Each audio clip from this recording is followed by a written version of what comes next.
Hello everyone, welcome back to my YouTube channel. एक बार फिर से मैं लेकर आ गई हूँ पिछले साल की तरह ही आप लोगों के लिए तीज की व्लॉग।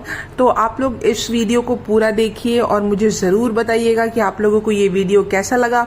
इस बार मैं तीज में अपने मायके में ही हूँ, तो ये मेरी मम्मी है जो कि सारा प्रिपरेशन वगैरह कर रही हैं।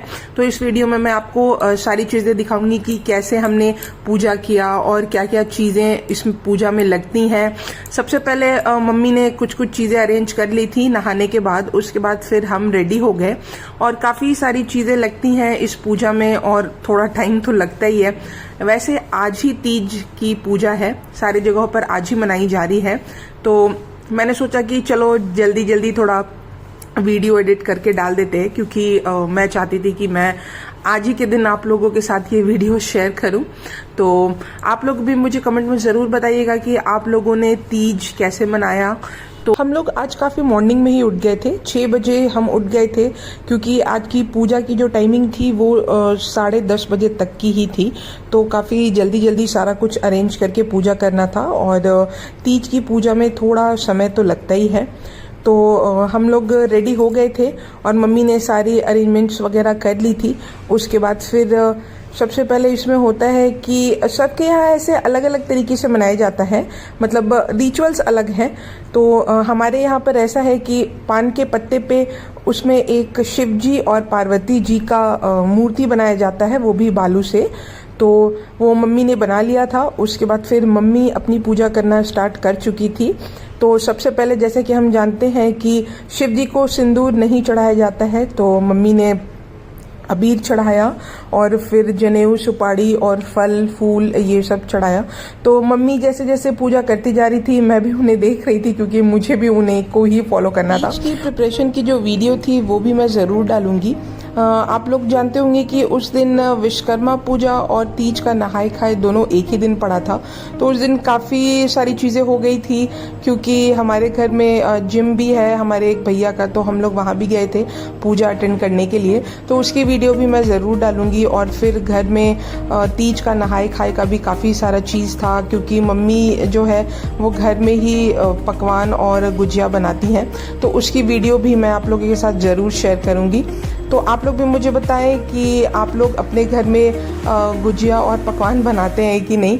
और फल वगैरह तो हमने बाहर से ही मंगा लिया था एक दिन पहले ही। और हमारे यहाँ पर डलिया पूजन भी होता है तीज में। आप जानते होंगे कि डलिया भरते हैं हम। बहुत लोग हैं कि वो पीतल की थाली में भी फल और प्रसाद को भर देते हैं, बट हम डलिया ही यूज़ करते हैं। अगर बाहर आप कहीं हो और अगर डलिया नहीं मिल रहा है तो आप पीतल की थाली का यूज़ कर सकते हो, बट कोशिश करनी चाहिए कि वो बांस वाला डलिया ही रहे, जो कि जैसे मान्यता है पहले ज़माने से जैसे कि चली आ रही है, तो हम उसी को फॉलो कर रहे हैं।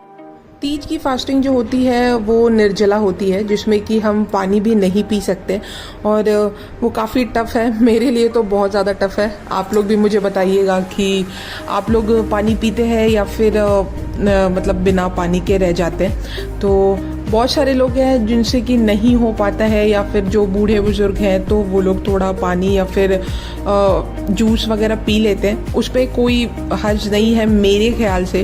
बाकी आप लोग भी मुझे ज़रूर बताइएगा कि आप लोग क्या सोचते हैं उसके बारे में। तो अब हमारा पूजा हो गया था और मम्मी ने स्टार्ट कर दिया था डलिया का पूजन।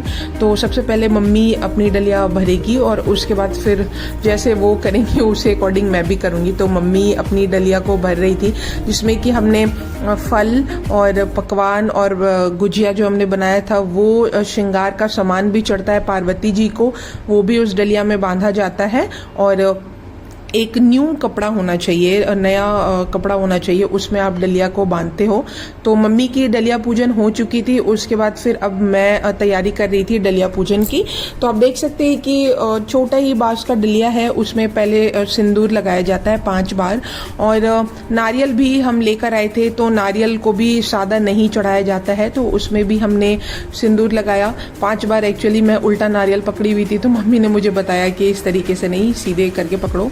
तो ये हो गया था और मैंने भी वही सारी चीज़ें अपने डलिया में भी भरी।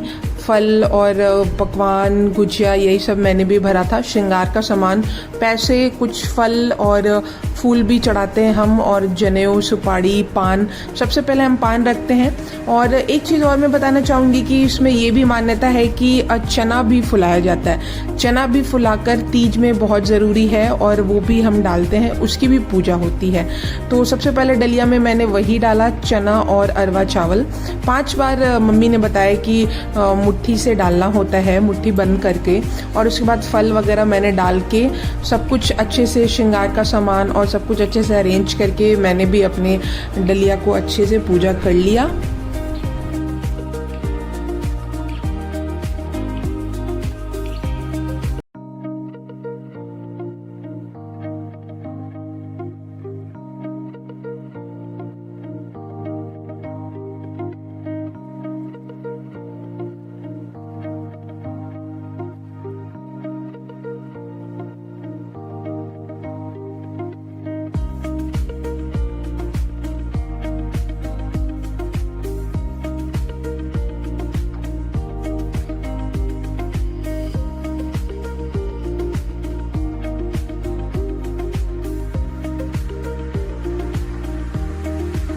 डलिया पूजन के बाद अब बारी थी तीज की कथा की। तो कथा की किताब मम्मी ने निकाल ली थी, और उसकी भी पूजा करने के बाद हमने अपने पहले वाले सिंदूर की पूजा की और उसे अपने मांग में भरा। फिर मम्मी रेडी हो रही थी कथा कहने के लिए, और मुझे कथा सिर्फ सुनना था। तो ये आप देख सकते हो कि पूजा करने के बाद यहाँ का नज़ारा कुछ इस तरीके से हो गया था। तो कथा के बाद फिर आरती होनी थी, और आरती के बाद ही फाइनली पूजा जो है वो कंप्लीट होती।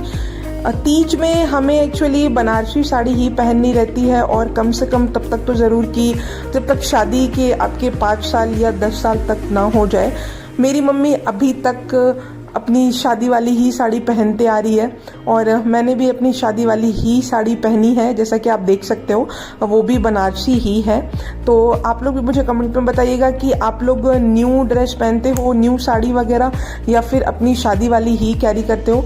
और कल जब हम पूजा करेंगे तो उसमें हम लोग दोनों न्यू कपड़े ही पहनेंगे, तो उसकी भी वीडियो मैं ज़रूर बनाऊंगी कि तीज के दूसरे दिन कैसे पूजा होती है और उसमें हम क्या क्या करते हैं, वो भी मैं आपके साथ ज़रूर शेयर करूंगी। तो हमारी पूजा जो है वो हो चुकी है, और अब बारी थी आरती की। तो मम्मी अरेंज कर रही थी घी बत्ती वगैरह, और आरती जो है वो शुरू हो चुकी है। तीज में सबसे पहले गणेश जी की आरती होती है, उसके बाद शिव जी की, और उसके बाद पार्वती जी की आरती होती है। तो ये जो आरती का जो टाइमिंग था वो काफ़ी लंबा था, बट फिर भी वो कंप्लीट हो गया। और आरती करने के बाद हमारी पूजा जो है वो समाप्त हो जाती है, और आरती की जो थाल होती है उसे फिर जल से परछा जाता है। ऐसी मान्यता है कि उसके बाद ही आपकी पूजा जो है वो संपन्न होती है। ये वीडियो मैंने थोड़ा फास्ट फॉरवर्ड में बनाया है, क्योंकि वीडियो काफ़ी ज़्यादा लंबा था। तो आप देख सकते हो कि हमारी आरती जो है वो ख़त्म हो गई है, और फिर उसके बाद हमें अच्छे से प्रणाम करना था। तो यही था वीडियो, और आप लोग भी मुझे कमेंट में ज़रूर बताएं कि आप लोगों को ये वीडियो कैसा लगा। अगर अच्छा लगा हो तो प्लीज़ लाइक करना, और अगर आप इस चैनल पर न्यू है तो प्लीज़ सब्सक्राइब। सबसे मज़ेदार बात यह है कि शाम को अचानक से बारिश आ गई थी, जैसा कि आप देख सकते हो, और जितनी लेडीज़ थी वो थोड़ा खुश हो गई थी क्योंकि मौसम थोड़ा नॉर्मल हो गया था। बट बारिश हमने नहीं सोचा था कि बारिश होगी, बट फिर भी बारिश हो गई थी, तो ये काफ़ी अच्छा रहा। तो thank you for watching and keep loving. Okay, bye bye, कल मिलते हैं फिर।